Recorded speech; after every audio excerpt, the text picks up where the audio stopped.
सार्वजनिक भनाइ राखिदिनु हुनको लागि हार्दिक अनुरोध गर्न चाहन्छु।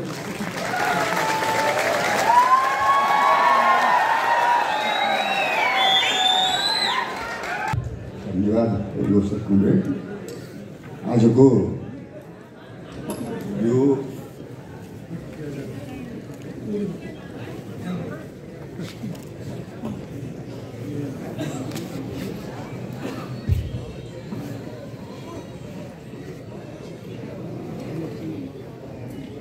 घोषणा सभा कार्यक्रमका सभापति कमरेड यो कार्यक्रम आयोजना गर्ने चार पार्टीका नेता सहयोगका कमरेडहरू, यस कार्यक्रममा उपस्थित सम्पूर्ण कमरेड तथा आदरणीय जनसमुदाय, पत्रकार मित्रहरू, सबैप्रति म हाम्रो पार्टी नेपाल पोषक पार्टी क्रान्तिकारी माओवादीका तर्फबाट सर्वप्रथम लाल अभिवादन गर्न चाहन्छु।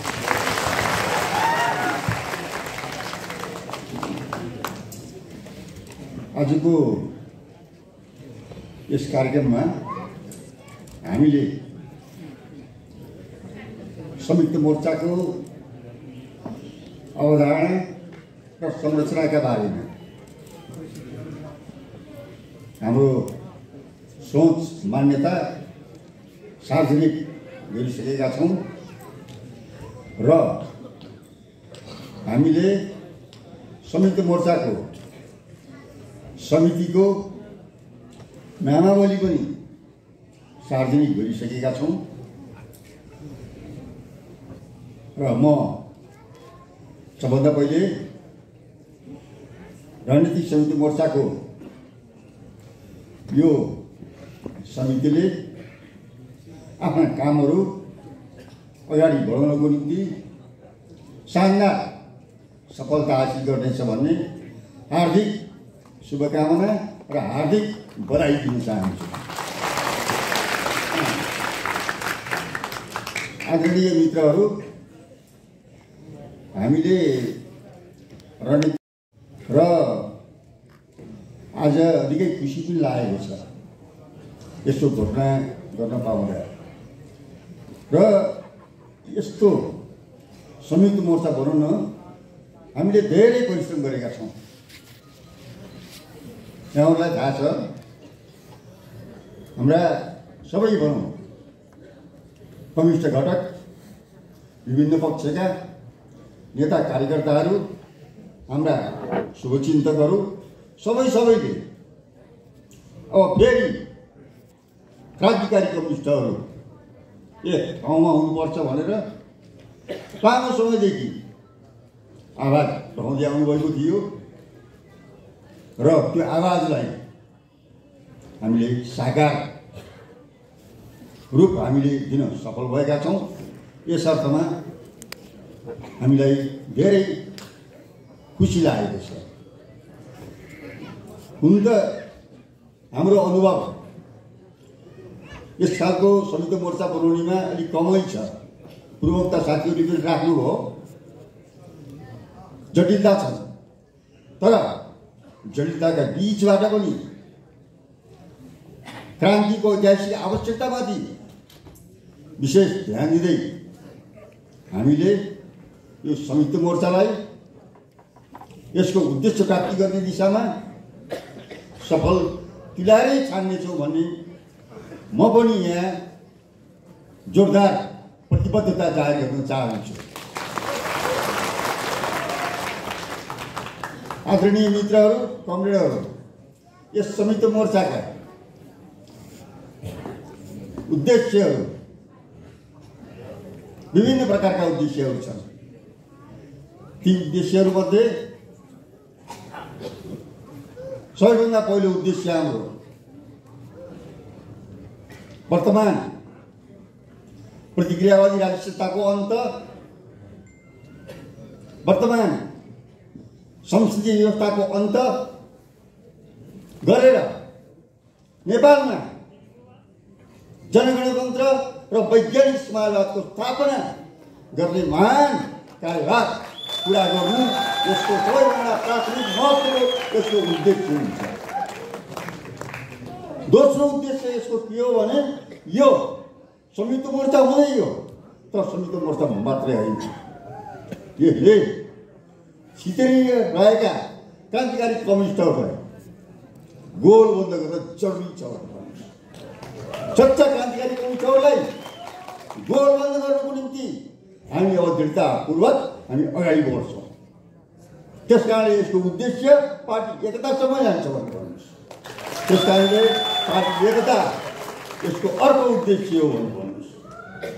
अनि यसको उद्देश्य राष्ट्रियता, राष्ट्रिय स्वाधीनताको रक्षा, जनताका जनतान्त्रिक हक अधिकारको प्राप्ति र जनजीविका समस्याहरूको समाधान गर्नुको निम्ति लगातार तात्कालिक दृष्टिकोणले पनि र दीर्घकालीन दृष्टिकोणले पनि निरन्तर सङ्घर्ष गर्दै जबसम्म नयाँ राजसत्ता प्राप्त हुँदैन त्यो बेलासम्म सङ्घर्षलाई निरन्तर ढङ्गले अगाडि बढाउनु पनि यसको एउटा महत्त्वपूर्ण उद्देश्य हो।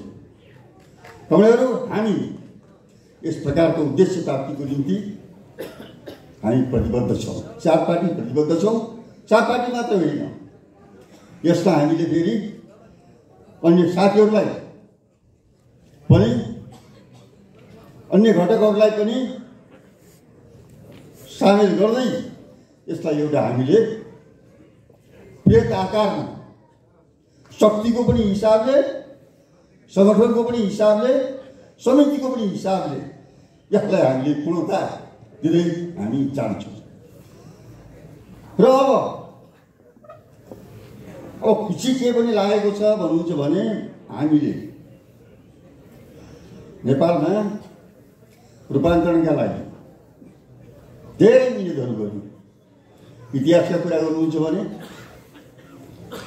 12 पक्ष रौतहटका किसान आन्दोलन, विभक्त पन्थको आन्दोलन, सशस्त्र सङ्घर्ष भनौँ, ऐतिहासिक झापा विद्रोह, 10 वर्षको महान जनयुद्ध, त्यसपछिका विभिन्न जातीय आन्दोलन, महिला आन्दोलन, दलित आन्दोलन, आदिवासी जनजातिले चलाएका आन्दोलनहरू, यी सबै आन्दोलनहरूमा धेरै शहीदहरूले सारा प्राप्त गरे। शहीदको रगतको मूल्यबोध आवश्यक छ। सत्ताधारीहरू शहीदको रगतको हालमा बसेर क्रान्तिलाई धोका दिँदै, गद्दारी गर्दै, अझ हामी कम्युनिस्ट हौँ भन्दै धोका दिए हो। त्यसलाई हामी बिर्सनु हुँदैन। त्यस खालका आक्रमणवादीहरू, त्यस खालका नवप्रतिक्रियावादीहरू, यिनीहरूका विरुद्ध जुन एउटा रगत बगेको थियो भनेर भन्नुहोस्, त्यो रगतको हालमै यिनीहरू बसे। अब के हो भन्नुहुन्छ भने फेरि पनि इतिहासले मागेको अवस्थामा हामी फेरि लड्न चाहन्छौँ। हामीले 10 वर्ष गरेर आयौँ, थुप्रै आन्दोलन गरेर आयौँ। आवश्यक पऱ्यो भने फेरि हामी लड्ने हो। यो संयुक्त मोर्चा हामी सुरुमा जनसङ्घर्षका 20 अगाडि बढ्छौँ, तर आवश्यक पर्दै गयो भने फेरि तपाईँहरूले राख्नुभयो, तपाईँले राख्नुभयो, अन्तिम युद्ध गर्नुपर्छ भनेर भन्नुभयो। धन्यवाद छ उहाँलाई। हामी आवश्यक पऱ्यो भने अर्को विषयको तयार। तपाईँहरू मैले यसो भन्दा किनभने यत्रो पुरानो राज्य सत्ता छ, यत्रो व्यवस्था छ, मानिसहरूले पत्याउँदैन। हेर्नुहोस्, पहिले पनि त्यही भन्थे, राणाकाला पनि त्यही भन्थे, राणाहरू ढल्दैनन् भनेर भन्थे। पञ्चायतकाला पनि त्यही भन्थे, पञ्चायत ढल्दैन भनेर भन्थे। तर आखिरमा आएर ती पुराना सत्ता र व्यवस्थाहरू ढले भनेर भन्नुहोस्। अहिले जुन संसद छ, जुन प्रतिज्ञाले गालिसक्दा छ त्यसको पनि तिथि मिति आयु पुगिसक्यो। अब त्यसको आयु लामो छैन। प्रधानमन्त्री केपी ओलीजीले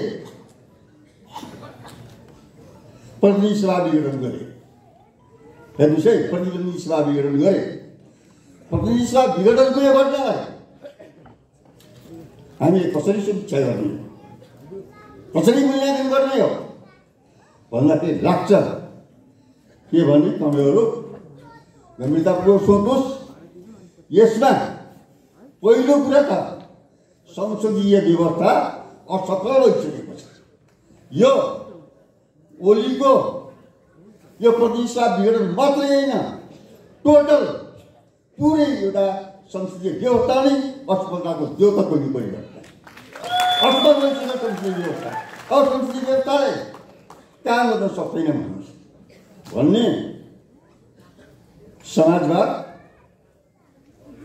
समृद्ध नेपाल र सुखी नेपालीको कुरा गर्ने तर सिरान हाल्ने साम्राज्यवादी नवउदारवाद भाग कुरा कदापि टिक्न सक्दैन। त्यस कारणले यो के हो भन्नुहुन्छ भने संसदीय व्यवस्थाको असफलताको अभिव्यक्ति हो पहिलो कुरा। दोस्रो कुरा, संसदीय व्यवस्थाको असफलताको अभिव्यक्ति मात्रै होइन, दक्षिणपन्थी संशोधनवादको पनि असफलताको अभिव्यक्ति हो भनेर भन्नुहोस्। दक्षिणपन्थी संशोधनवादीहरूले जनताको बिचमा सुखी नेपाल, समृद्ध नेपाल, सुखी नेपालीको नारा लगाए र आखिरमा दक्षिणपन्थी अवसरवादीहरू प्रतिक्रिया पालन गरेका दक्षिणपन्थी अवसरवादीहरूको पनि यो परिघटना असफलताको परिघटना हो। त्यस कारणले नेपालमा संसद पनि असफल भयो र दक्षिणपन्थी अवसरवादीहरू पनि असफल भएका छन्। यो बेला यो असफलताबाट फाइदा उठाउनको निम्ति वैदेशिक प्रतिक्रियावादी शक्तिहरू लागिरहेका छन्। पुरै यहाँ एमसिसी पार गर्नुहुन्छ, यहाँ लिम्बियाधुरा क्षेत्रमा जुन भारतको सैन्य त्यहाँ छ त्यसलाई कायम राख्नु छ, नेपालमाथि विभिन्न ढङ्गले अतिक्रमण गर्नु छ। यसको निम्ति भारतीय विस्तारवाद र अमेरिकी साम्राज्यवाद पुरै लागिरहेका छन् भनेर भन्नुहोस् आफ्नो स्वार्थ सिद्ध गर्नुको लागि। त्यस कारणले यो परिघटनालाई हामीले विविध कोणले हेर्न जरुरी छ भनेर भन्नुहोस्। यो स्थितिमा हामीले संयुक्त मोर्चा, रणनीतिक संयुक्त मोर्चा यो स्थितिमा बन्दै गइरहेका छौँ। तपाईँहरू संसद असफल भइरहेको अवस्थामा, दक्षिणपन्थी अवसरवाद असफल भइरहेको अवस्थामा र वैदेशिक साम्राज्यवादी विस्तारवादी शक्तिहरूले नेपालमा तीव्र वेगमा चलखेल बढाइरहेको अवस्थामा हामीले फेरि क्रान्तिको झन्डा झुकेको छैन। कम्युनिस्टहरू, देशभक्तहरू, चुपचाप वामपन्थीहरू, चुपचाप लोकतन्त्रवादीहरू फेरि अर्को पटक जानुपर्छ भनेर हामीले क्रान्तिको झन्डा उठाएका छौँ। त्यस कारणले कुरा के हो भने यो चिजलाई धेरै गम्भीरतापूर्वक लिन जरुरी छ भन्ने लाग्छ अहिलेको स्थिति। र अब म धेरै कुरा राख्नुभन्दा पनि एउटा कुरा राख्नु। आज हामीले यहाँ 4 पार्टीको रणनीतिक संयुक्त मोर्चा हामीले बनाएका छौँ। कमरेडहरू हामी 3 पार्टीका नेताहरूको मञ्चमा छौँ, तर कमरेड विप्लव सहित हामी छैनौँ। त्यस कारणले म यहाँ के भन्न चाहन्छु भने कि कमरेड विप्लवले नेतृत्व गर्नुभएको नेकपामाथि सरकारले जुन प्रतिबन्ध लगाएको छ त्यो प्रतिबन्ध तुरन्त हटाइदियो। पहिलो कुरा के भन्न चाहन्छु कमरेडहरू। दोस्रो कुरा नेकपाका विप्लवजीले नेतृत्व गरेको नेकपाका नेताहरू कार्यकर्ताहरूलाई अहिले जेलमा राखिएको छ। ती नेता कार्यकर्ताहरूलाई तुरुन्त रिहाई गरियो। तेस्रो कुरा म के भन्न चाहन्छु भने कि उहाँहरूले खाएका मुद्दाहरू राजनीतिक मुद्दा हुन्। राजनीतिक मुद्दा भएको हुनाले ती मुद्दाहरूको राजनीतिक ढङ्गले समाधान गरियो। राजनीतिक ढङ्गले समाधान गर्नुपर्छ। हाम्रो म एउटा के पनि भन्न चाहन्छु भने विडम्बना हेर्नुहोस् है, अब खाँटी कम्युनिस्ट कुन हो भन्ने बारेमा यहाँ बहस छ। हेर्नुहोस्, प्रधानमन्त्री ओलीजीले आफू खाँटी कम्युनिस्ट भन्नुहुन्छ। यता प्रचण्ड बहादुर नेपाल समूहहरूले जुन शक्ति प्रदर्शन गरे भनौँ अथवा कार्यक्रम गरे ती नक्कली हुन् भनेर ओलीजीले त्यसलाई नक्कली भन्नुहुन्छ। हेर्नु, हामीले दुवैजनालाई नक्कली भन्छौँ। हामीले दुवैलाई नक्कली भन्छौँ। एउटा कुरा के कम्युनिस्ट भने यदि सक्कली कम्युनिस्ट हो भने कम्युनिस्ट पार्टी विप्लवजीहरूमाथि प्रतिबन्ध लगाउनु पर्ने कारण के छ भनेर भन्नुहोस्। जातिका जनतन्त्र र जनजीविका समस्याहरू हल नगर्ने, सक्कली कम्युनिस्ट पनि आफूलाई बधाउने, तर देश जनताप्रति गद्दारी गर्ने हो। यिनीहरूलाई अब हामीले प्रदर्शन उठाउनै पर्छ। तिनीहरूका दिन गयो। देश जनताको मुक्तिको लागि अब फेरि हामी शहीदहरूको रगतमा उभिएर शहीदहरूको मूल्यबोधको सम्मान गर्दै शहीदहरूले देखेको संविधान राष्ट्र सपनालाई साकार बनाउनुको लागि फेरि हामी उत्सव उठ्नुपर्छ।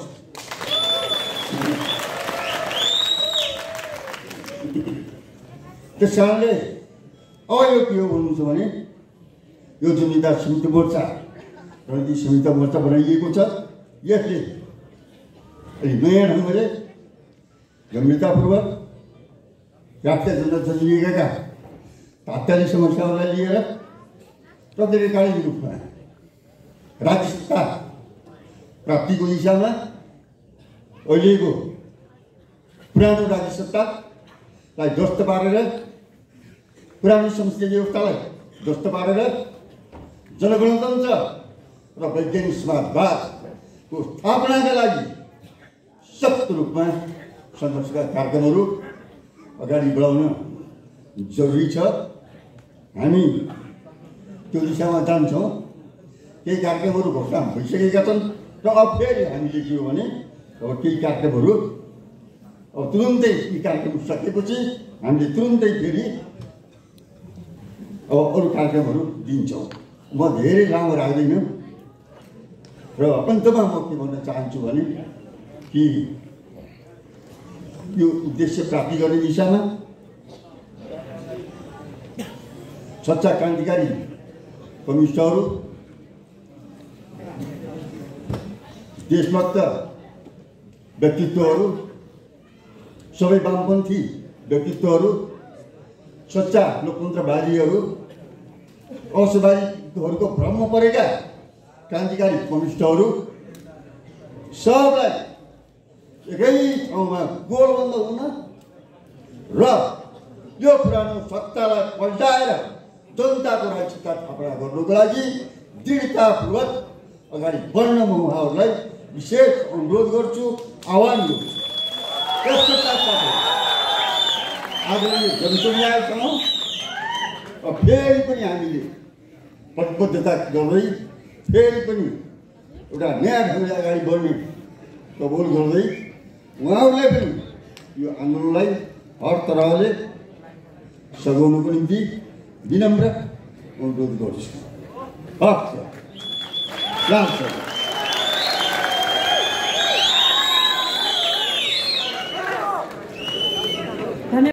गर्नुभएका कमरेड,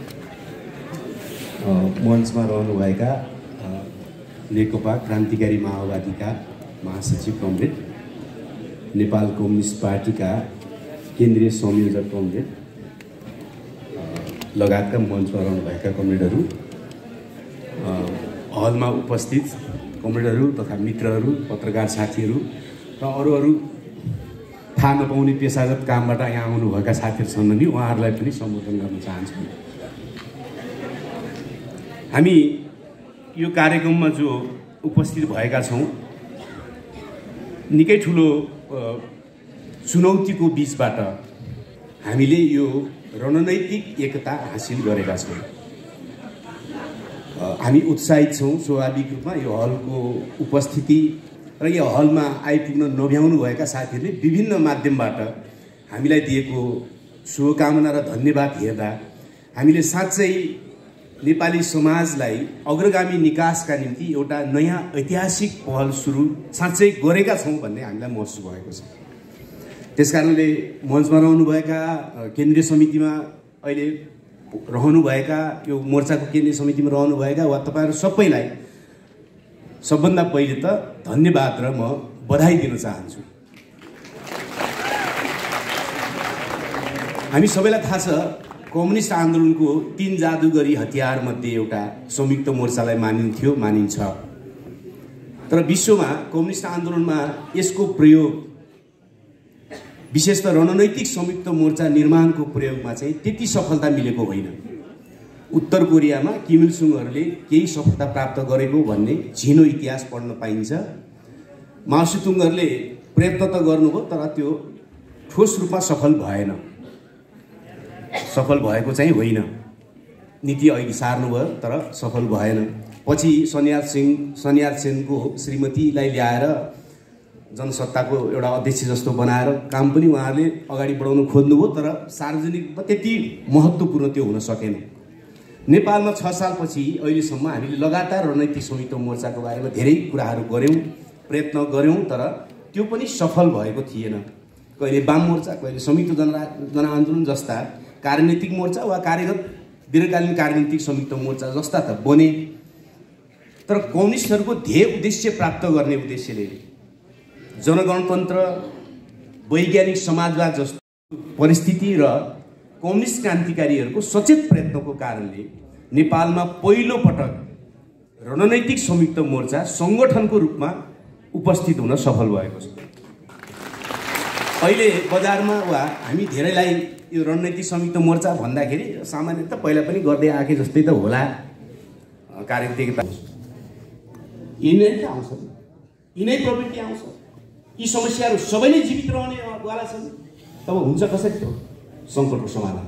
कुनै पनि हालतमा, कुनै पनि देशमा, आजसम्मको इतिहासमा कुनै पनि राजनीतिक प्रतिगमन त्यही यथास्थितिवादी व्यवस्थालाई पुनरुत्पादन गरेर त्यही दोहोऱ्याइरहेर कहिले पनि समाधान भएको छैन। म्यानमारमा हेर्नुहोस्, अहिले जहिले पनि सैनिकहरूको एक प्रकारको हस्तक्षेप निरन्तर झेल्दै आइरहेको छ त्यो समाजले।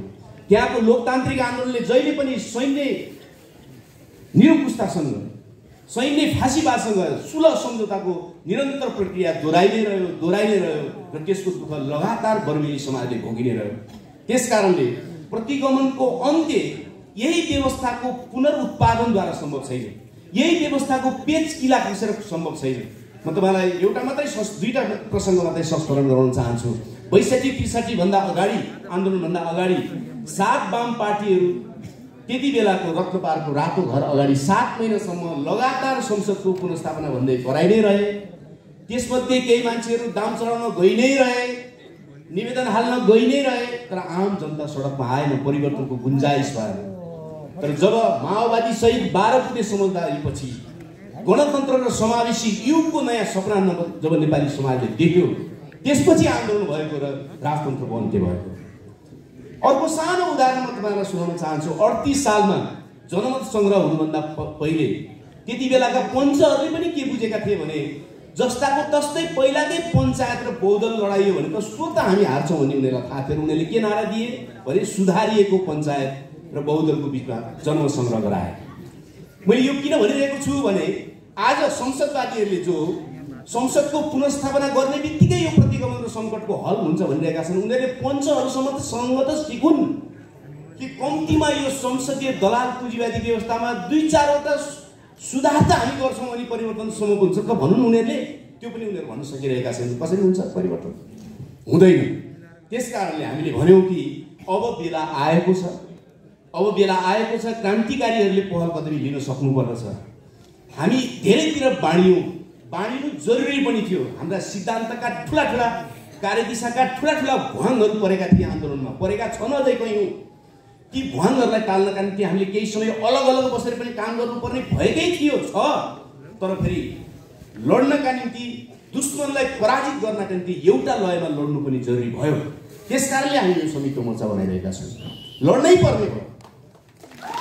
हामीले अहिले सडकमा कति हजार मान्छे कसका छन् मुख्य कुरा छैन। मुख्य कुरा आम जनताले के भनेर हेरिरहेको छ त्यो चाहिँ मुख्य कुरा छ। स्थानीय तह जितेका, ओडामा लाखौँ खेलाइरहेका मानिसहरूले बस रिजर्भ गरेर काठमाडौँ मान्छे आफ्ना कार्यकर्ता धानेर परिवर्तन हुनेवाला छैन। बुझिएको छ भन्ने गर्छन् नि। त्यहाँ खुट्टी देखियो भने तिनका पनि खुट्टी हामीले देखेका छौँ। पैसा कहाँबाट आएको छ हामीलाई थाहा छैन। कहाँबाट आयो त्यो पैसा? तलैसम्म, ओडा तहसम्म भ्रष्टाचारको बवण्डर जो खडा गरिएको छ, त्यसलाई नैतिक वैधता दिनका निम्ति बस रिजर्भ हुन थालेका छन्। त्यसले परिवर्तन हुँदैन। परिवर्तन हुनका निम्ति रगत मासु एक पार्ने जनता उठ्नुपर्ने हुन्छ। त्यो उठ्नका निम्ति, क्रान्तिका निम्ति समर्पित निष्ठावान नेतृत्वको टोली देख्नुपर्ने हुन्छ। रागे पाटे आफ्ना परिवार सिँगार्ने नेताहरू देखेर जनता उठ्दैन। त्यसकारण अब बेला भएको छ, हामीले ठिक पहल लिनुपर्ने भएको छ र हामी त्यसमा उपस्थित छौँ। कमरेडहरू, मित्रहरू, मैले लामो नबोलिकन म संक्षिप्तमा आफ्नो कुरा टुङ्ग्याउन जान्छु। त्यो के भने, हामीले पहिलो चरणको कार्यक्रम घोषणा गरेका छौँ। त्यो कार्यक्रम मार्फत हामी के भन्न खोजिरहेका छौँ भनेर पूर्वमा इटरी, पश्चिममा धनगढी र बीचतिर बुटोलमा हामी भन्दैछौँ। फागुनको 6 गते बुटोलमा, 14 गते धनगढीमा र 18 गते इटरीमा हाम्रो यो पहिलो चरणको कार्यक्रम हामी के भन्न खोजिरहेका छौँ भन्ने सन्देश दिनको निम्ति मात्रै हुनेछ। किनकि यस्तो सम्भावना छ कि छैन भन्ने पनि थाहा थिएन मानिसहरूलाई। हुन सक्छ र भन्ने कुरामा पनि दुविधा थियो। तर यो सम्भावना भयो, प्रकट भयो। आज यो हलमा उपस्थित जुन प्रकारको जनसमुदायको उपस्थित छ, जस्तो प्रकारका क्याडरहरूको उपस्थित छ, जस्तो प्रकारका बौद्धिकहरूका र नागरिक समाजका प्रतिनिधिहरूको उपस्थित छ, यसले के भन्छ भने नयाँ चिज नेपाली समाजले खोजेकै छ। पुरानोको निरन्तरताबाट समस्या हटाउनेवाला छैन। थुप्रै मानिसहरूले हामीलाई भने कि तिमीहरू वैकल्पिक सरकारको मात्रै कुरा गर्छौ, तिमीहरू समाजवादको मात्रै कुरा गर्छौ, कहिले आउँछ त्यो? त्यसो भने हामीले अहिले भन्यौँ कि राजनैतिक समीक्षा सभा गरौँ। त्यसले अहिले गरौँ, राजनीतिक समीक्षा सभा गरौँ। पहिला हामीले राजनीतिक समीक्षा सभा, वैकल्पिक संयुक्त सरकार, गणतन्त्र वैज्ञानिक समाजवादको श्रृङ्खला, राजनीतिक श्रृङ्खलाको नारा दिएका छौँ, जसलाई हाम्रा रणनीतिप्रति अझै पुरा विश्वास छैन। तर अहिलेको खराबीको विरुद्ध लड्न चाहन्छ भने हामी राजनीतिक समीक्षा गरौँ। किन यस्तो स्थिति आयो नेपाली समाजमा? राजनीतिक समीक्षा गरौँ। आम जनतालाई राजनीतिक समीक्षा सभा मार्फत आफ्ना सरोकारहरू व्यक्त गर्ने र सिङ्गो देशमा ध्रुवीकरणको प्रक्रिया हामी सुरु गर्छौँ भनेका छौँ र त्यो प्रक्रियामा हामीले अगाडि बढ्नु छ। त्यसकारणले पहिलो चरणको कार्यक्रम अन्तर्गत हामी प्रचारात्मक रूपमा हामी के भन्न खोजिरहेका छौँ भन्ने छौँ, जो आज हामीले भनिरहेका छौँ। त्यसपछि हामीले अरू पार्टीहरू, मोर्चामा सामेल हुन सक्ने अरू पार्टीहरू वा विभिन्न देशभक्त जनतान्त्रिक वामपन्थी शक्तिहरू र व्यक्तित्वहरूसँगको एकताबद्ध हुनका निम्ति हामीले लगातार छलफल र प्रयत्नलाई घनीभूत गराउनेछौँ र दोस्रो चरणको कार्यक्रमसम्म हामी पुग्दा एउटा नेपालमा नयाँ ध्रुवीकरणको सम्भावना पैदा भएको आम जनताले बुझ्ने स्तरमा हामीले कार्यक्रम दिनेछौँ र सफल पार्नेछौँ भन्ने कुरामा म चाहिँ विशेष सोच्छु। तपाईँहरू पनि त्यो दिशामा लाग्नुहुनेछ भन्ने मेरो आशा छ। हामी सबैले आशा गरेका छौँ त्यसको निम्ति हामी सबैलाई सफलता मिलोस्। यो व्यवस्थामा पुवाल त पर्न सुरु गर्यो। यिनले संसारको सबभन्दा राम्रो व्यवस्था, संसारको सबभन्दा ठिक व्यवस्था भनेर जो हल्ला गरेका थिए संसदवादीहरूले, त्यो व्यवस्थामा गतिलो पुवाल पर्न सुरु गर्यो। क्रान्तिकारीहरूले, जनपक्षी मान्छेहरूले, आमूल परिवर्तनका पक्षधार मान्छेहरूले र हामी सबै मुक्तिकामीहरूले त्यो पुवाललाई एउटा ठुलो भुवाङमा बदल्नु छ। त्यसको निम्ति हामीले जनसङ्घर्षलाई नयाँ सिराबाट उठाउनु छ। तपाईँहरूलाई पनि म शुभकामना दिन चाहन्छु, त्यो सङ्घर्षमा सफलता मिलोस्। अहिले म यति राखौँ, धन्यवाद।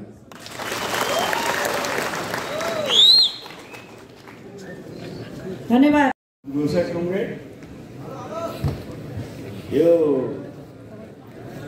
रणनीतिक संयुक्त मोर्चाको घोषणा सभाको अध्यक्षता गरिरहनुभएका कमरेड अध्यक्ष, रणनीतिक मोर्चाका चारै घटकका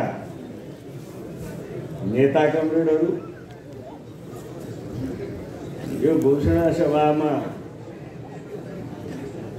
उपस्थित हुनुभएका सबै क्रान्तिकारी सहयोद्धा मित्रहरू, पत्रकार बन्धुहरू, आदरणीय दाजुभाइ तथा दिदीबहिनीहरू, सबैमा म नेपाल कम्युनिस्ट पार्टी र रणनीतिक संयुक्त मोर्चाको तर्फबाट हार्दिक अभिवादन गर्छु। आदरणीय कमरेडहरू, मित्रहरू, आज मलाई यो मञ्चमा उभिएर रणनीतिक मोर्चाको घोषणा गरिरहँदा ती सपूतहरू जो आज पनि प्रतिक्रियावादी राज्य सत्ताको दमनको चक्रमा परेर जेलका छेडीहरूमा यिनका पुलिसका कस्टडीहरूमा यिनका हरेक जिल्लाका अदालतका ढोका ढोकामा पुर्याइँदै सङ्घर्ष गरिरहनु भएको छ। नेपाली जनताको मुक्ति र नेपाल राष्ट्रको स्वाधीनताको निमित्त ती महान क्रान्तिकारी मित्रहरूलाई म हार्दिक श्रद्धा व्यक्त गर्छु, लाल सलाम गर्छु। हामीलाई थाहा छ दमनले क्रान्ति रोकिँदैन।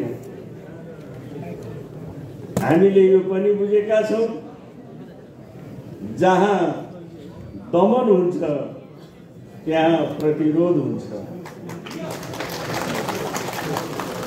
जनता सङ्गठित हुन्छन् र जनता क्रान्तिको लागि जब तयार हुन्छन्, कुनै पनि तानाशाहहरूले, कुनै पनि प्रतिक्रियावादी शक्तिहरूले जनताको त्यो तागतलाई हरेक दमनका साङ्लाहरूलाई चुडालेर नेपाली जनताले आफ्नो मुक्ति र राष्ट्रिय स्वाधीनताको लडाइँमा विजय हासिल गरेरै छाड्नेछ। यही अठोट रणनीतिक संयुक्त मोर्चाको तर्फबाट यस बेलामा म अभिव्यक्त गर्न पनि चाहन्छु। साथै रणनीतिक मोर्चा घोषणा गरिरहेको बेलामा म अधिनायकवादी केपी सरकारलाई पनि आह्वान गर्न चाहन्छु कि अझै समयले सुध्रेर तिमीले चलाएका सबै दमनका हत्कण्डाहरू छोड। नेपाली जनताका प्रतिनिधिहरू, नेपाली जनताका मुक्तिको लागि सङ्घर्ष गरिरहेका योद्धाहरूलाई जेलबाट बाहिर निकाल र लगाएका प्रतिबन्धहरू हटा। हामी आग्रह गर्न चाहन्छौँ, आज माग पनि गर्न चाहन्छौँ, होइन भने तिम्रा जेलका ढोकाहरू फोरेर नेपाली जनताले आफ्ना प्रतिनिधिहरूलाई बाहिर ल्याउन बाध्य हुनेछन्। त्यस बेलामा हुने अरू कुनै पनि दुर्घटनाको जिम्मेवार रणनीतिक संयुक्त मोर्चा हुने छैन भन्ने कुरा पनि म आज स्मरण गराउन चाहन्छु। ओली सरकार, जहाँसम्म हाम्रो रणनीतिक संयुक्त मोर्चाको प्रश्न छ, अहिले कामरेडहरूले भनिसक्नु भएको छ। यसबारेमा लामो व्याख्या गरिरहन चाहन्न, तर एउटा कुरा भन्नै पर्ने छ।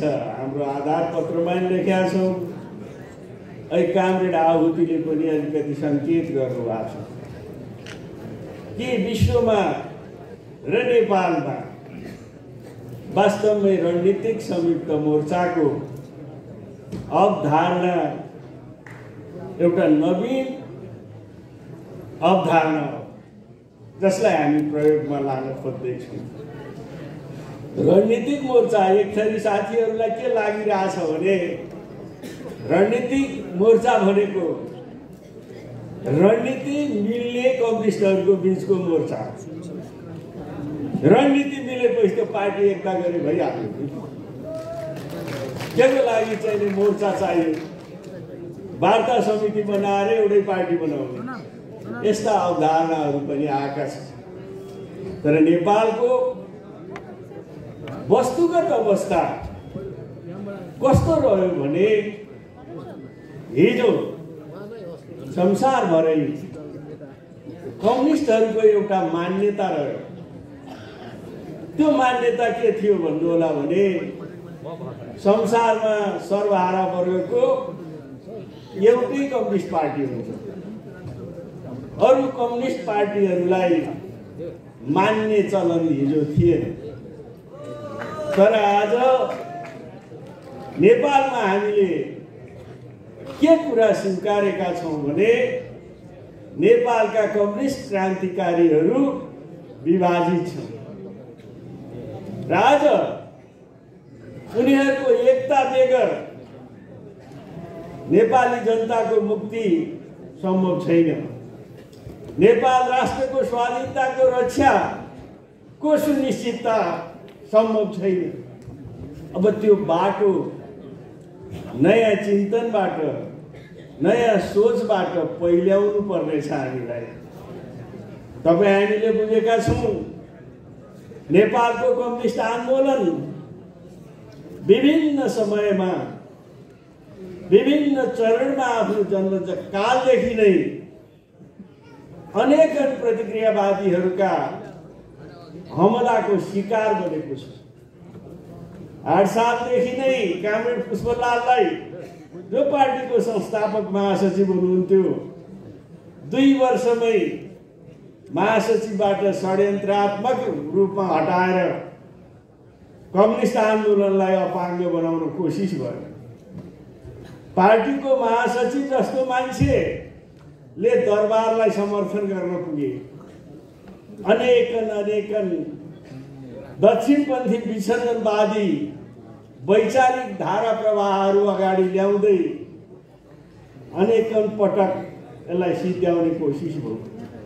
तर नेपाली जनतामा नेपालको कम्युनिस्ट आन्दोलनप्रति जो माया सद्भाव र समर्थन छ, त्यसले उसले यथास्थितिवादको आफ्नो पतनलाई नेपाली जनताको क्रान्ति सम्पन्न भयो भन्ने बेइमानीपूर्ण अभिव्यक्ति दिएर नेपालको जनवादी क्रान्ति, नेपाली जनताको जनक्रान्तिमाथि कुठाराघात गरेको छ। त्यसकारण अहिले हाम्रो अगाडि नेपालका क्रान्तिकारी कम्युनिस्टहरूको अगाडि एउटा गम्भीर दायित्व र चुनौती खडा भएको छ।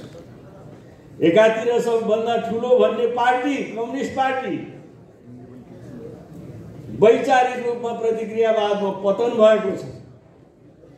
त्यसले गर्दाखेरिमा नेपालको कम्युनिस्ट आन्दोलनको विकास रक्षाको लागि आज नयाँ चुनौतीसँग जुझ्नुपर्ने आवश्यकता आएको छ। रणनीतिक संयुक्त मोर्चा त्यही वैचारिक पतन भएका तागतहरूबाट नेपालको कम्युनिस्ट आन्दोलनलाई रक्षा गर्दै विकास गर्दै फेरि नेपाली क्रान्तिकारी आन्दोलनलाई एउटा नयाँ उचाइमा उठाउँदै नेपालको परिवेशमा मार्क्सवाद लेनिनवादको झन्डालाई अरू दृढता र बलियो साथ उठाउने अठोट गरेर हामीले यो मोर्चा गठन गरेका हौँ।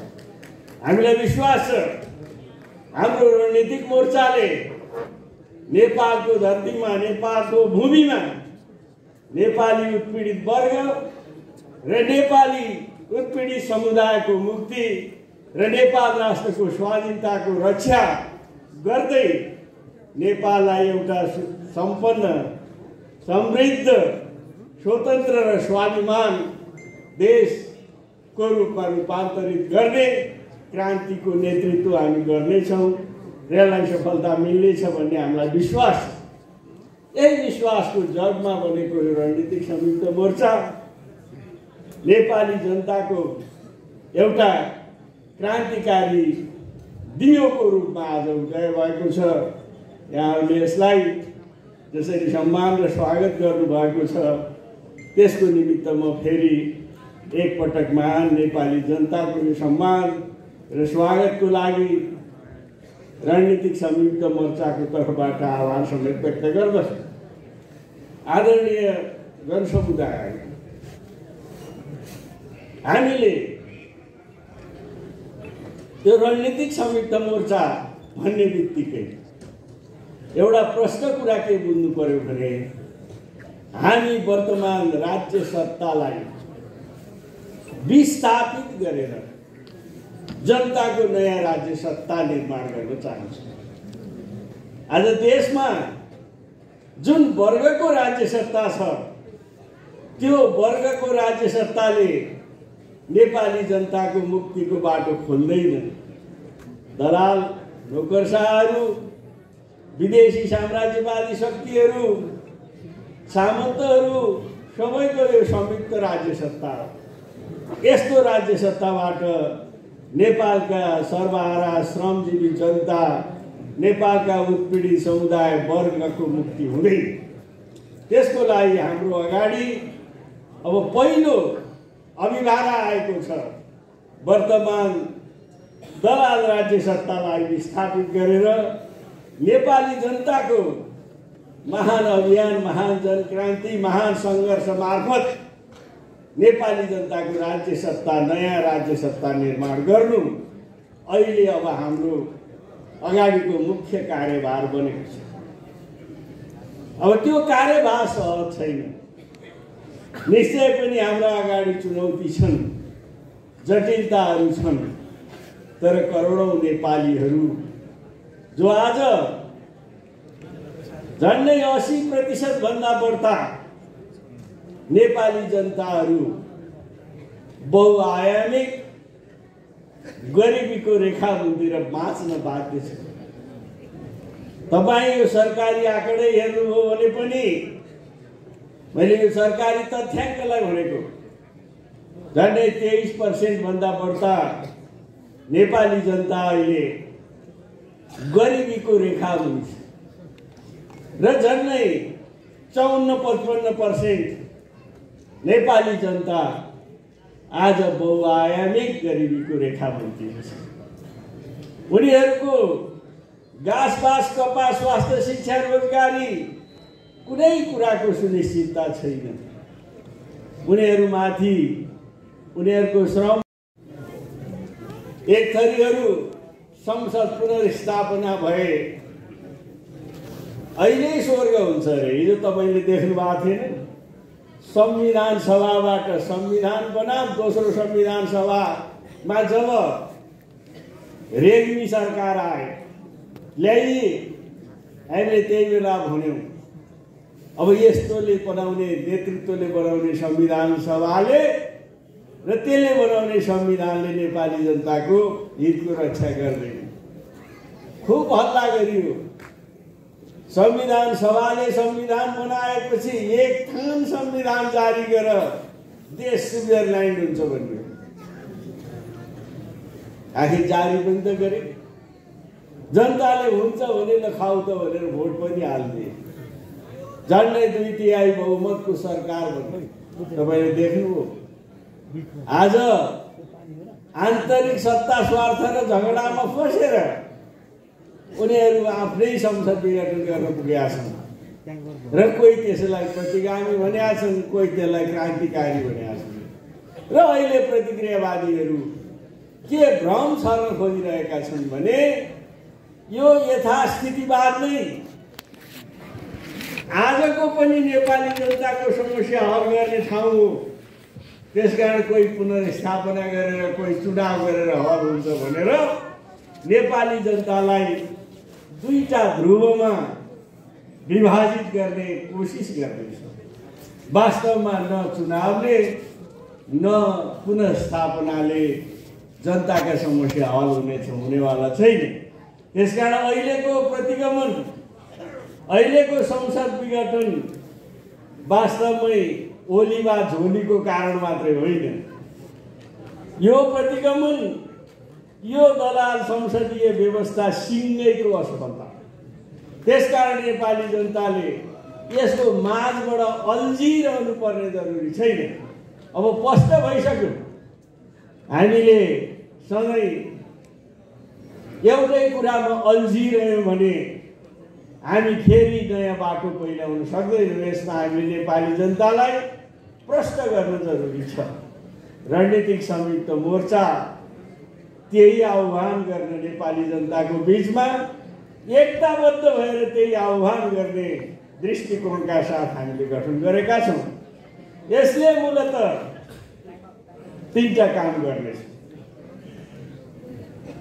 पहिलो कुरा, यो रणनीतिक संयुक्त मोर्चा नेपाली जनताको संयुक्त जनसङ्घर्षको एउटा साधनको रूपमा यसले काम गर्छ।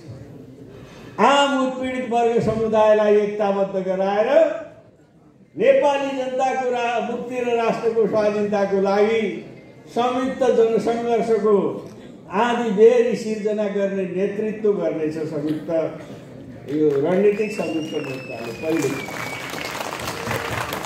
अब दोस्रो कुरा, यही रणनीतिक संयुक्त मोर्चाले तमाम उत्पीडित वर्ग समुदायका जनतालाई एकताबद्ध गर्दै यो राज्य सत्तालाई विस्थापित गरेर जनताको संयुक्त जनतान्त्रिक राज्य व्यवस्थाको सत्ताको नेतृत्व पनि यसैले गर्दछ। र तेस्रो कुरा, र नेपालको परिवेशमा मैले अघि पनि भने, यो रणनीतिक संयुक्त मोर्चाले नेपालको विशिष्टतामा विभाजित रहेका नेपाली कम्युनिस्ट क्रान्तिकारीहरूलाई एकताबद्ध गर्दै नेपाली सर्वहारा वर्गको मुक्तिको नेतृत्व पनि गर्नेछ। त्यसकारण यो रणनीतिक संयुक्त मोर्चा विगतमा गरिएको जस्तो संयुक्त मोर्चा होइन। आहुतिजीले भन्नुभयो यो कार्यनीतिक मोर्चा पनि होइन। यसले यो उद्देश्य लिएको छ। त्यसकारण हाम्रा आन्दोलनहरू पनि अब तिनै आधारमा हामीले विकास गर्दै लैजानु पर्नेछ। पहिलो चरणमा हामीले आम जनतालाई भन्नुपर्नेछ, सोध्नुपर्नेछ, क्रान्ति पार्टीले गरेर गरिँदैन, क्रान्ति कुनै नेताको जादुले गरेर गरिँदैन। क्रान्तिका मुख्य नायक जनता। अब हामी जनतालाई सोध्न आएका छौँ कि अब यो राज्य सत्तालाई विस्थापित गर्ने सङ्घर्षमा आम नेपाली जनताले योगदान गर्न पर्यो र गर्ने किन गर्ने। पहिलो कुरा चाहिँ जनता नउठिकन, लाखौँ जनता नउठिकन, करोडौँ जनता मुट्ठी उठाएर सडकमा नआइकन यो सत्ता विस्थापित हुँदैन। यसका सिंहदरबार र यसका चाहिँ शीतल निवास कब्जा नगरी यो सत्ता विस्थापित हुँदैन। त्यसको लागि अब हामी तयार हुने किनभने पहिलो कुरा, हामी आम नेपाली जनताको लागि त्यसको तयारीको लागि एउटा प्रचारात्मक अभियानको रूपमा चाहिँ देशभरका जनतालाई सङ्गठित गर्ने उद्देश्यका साथ हामी लाग्नेछौँ। अब दोस्रो कुरा तपाईँ हाम्रो अगाडि छ, हामी जनताका वर्गीय सङ्घर्षहरूलाई त्यो प्राप्तिको लागि उठ्न अनुरोध र आह्वान गर्दै हामी काम गर्नेछौँ। हाम्रा विद्यार्थीहरू, नानीहरू आज स्कुल पढ्न पाउँदैनन्। हाम्रा विद्यार्थीहरूले, युवा विद्यार्थीहरू अब त्यो बाटोमा जबरजस्त हाम्रा सन्तानलाई निःशुल्क शिक्षाले, वैज्ञानिक शिक्षा प्रणाली लागू गर आदि नाराका साथ सत्ताको विरुद्धमा धावा बोल्ने ठाउँमा जानुपर्ने छ। हाम्रा किसानहरू दिनभरि काम गर्छन्। म त्यो कपन भन्ने ठाउँ बस्छु, त्यहाँ थर्काएका छन् बिचरा। अब यहाँ के नभयो भन्छन् सहरका केही बुद्धिजीवीहरू, ती काठमाडौँमा दिनभरि मेहनत बिहानदेखि 4 बजे उठेर बेलुका साँझ रातिसम्म काम गर्छन्। बिहान बेलुकाको गुजरामा समस्या छ। अनि जमिन चाहिँ कसको छ? त्यो किसानको छैन। त्यो जमिन अर्को जमिनदारको छ, ऊ खुट्टा पसारेर भाडा खान्छ। र चाहिँ त्यो किसान जो चाहिँ खेती गर्न बसेको छ, उसको खेती गर्ने काम हुन्छ। अब ती किसानहरूले, मेहनत गर्ने किसानहरूले जमिनदारका हातबाट जमिन खोज्ने सङ्घर्षको सुरुवात गर्नु पर्यो। क्रान्ति र आन्दोलन नेताहरू जानु पर्यो। त्यसकारण वर्ग सङ्घर्षका आधारहरूलाई विकास गर्दै आम जनतालाई गोलबन्द गर्दै हाम्रा आदिवासी, जनजाति, दलित, महिला, मुस्लिम आदि आदि मधेसी जो नेपालको परिवेशमा वर्ग सङ्घर्षका मुख्य आधार हुन्। किनभने नेपालमा जो विभेद छ त्यो विभेद पनि सामन्तवादकै उपर हो। जबसम्म यसका श्रृङ्खलालाई तोड्न सकिँदैन तबसम्म यो सामुदायिक विभेद पनि तोड्न सकिँदैन। त्यसकारण ती विभेदहरूलाई पनि जागृत गराएर उनको अधिकारको सङ्घर्षमा अगाडि उठाएर नेपाली जनताको वर्ग सङ्घर्षमा त्यसलाई जोड्दै वर्गीय मुक्ति र सामुदायिक मुक्तिको आन्दोलनलाई पनि अगाडि बढाउनु पर्ने छ। यी यावत विषयहरूलाई लिएर हामी अब रणनीतिक संयुक्त मोर्चा नेपाली क्रान्तिको एउटा आधारलाई बलियो बनाउने रूपमा अगाडि आउनेछौँ। हामीलाई विश्वास छ महान नेपाली जनता जसले सदा सदा क्रान्ति र परिवर्तनको निमित्त आफूलाई अग्रपङ्क्तिमा उभ्याए, हजारौं हजार सपुतहरूले बलिदान दिए। अब एउटा नयाँ बलिदान, एकपटक नयाँ सङ्घर्ष, एकपटक आफ्नो अन्तिम युद्धको लागि हामीले गीत गायौँ। अब अन्तिम युद्धको लागि तयार हुने बेला भएको छ। यसको निमित्त हामी नेपाली कम्युनिस्टहरू, क्रान्तिकारीहरू योजनाबद्ध ढङ्गले सङ्घर्षको मैदानमा जुटौँ, एकताबद्ध भएर जुटौँ। प्रतिक्रियावादीहरूका सबै लोभ लालचहरूलाई, डर धम्कीका साङ्लाहरूलाई चुडालेर जुटौँ। नेपाली जनताको जित निश्चित छ। नेपाली जनताले जित्नेछन्। यो जितको लागि रणनीतिक संयुक्त मोर्चा सधैँ इमान्दारिता साथ तपाईँहरूको साथमा, नेपाली क्रान्तिकारीहरूको साथमा हुनेछ र आफ्ना विचारहरूद्वारा अगुवाई गर्नेछ। अब यी सडक चटकीहरूका अब भ्रममा पर्न कुनै जरुरी छैन। अब यिनले जनसभा के सभा भन्छ, यिनका के जनसभा, धनसभा, पैसा लगाएछन्, बस लगाएका छन्। अनि मान्छेलाई म हिजो हेर्न आएँ, हेरेँ त्यहाँ बिचमा पसेर सबै सभा हेरेँ मैले घुमेर, मान्छेहरूलाई बुझेँ। तराई मधेसबाट कसरी मान्छे ल्याइलिएको छ त्यहाँ मलाई चिने। मैले मास्क नलाइकन गएपछि मान्छेहरूले चिने, उनीहरूलाई लाज लाग्यो। जसले चिने तिनलाई लाज लाग्यो। हेर्न आएछ हामीले कस्ता मान्छे लिएर आछौँ भन्ने उनले चिने।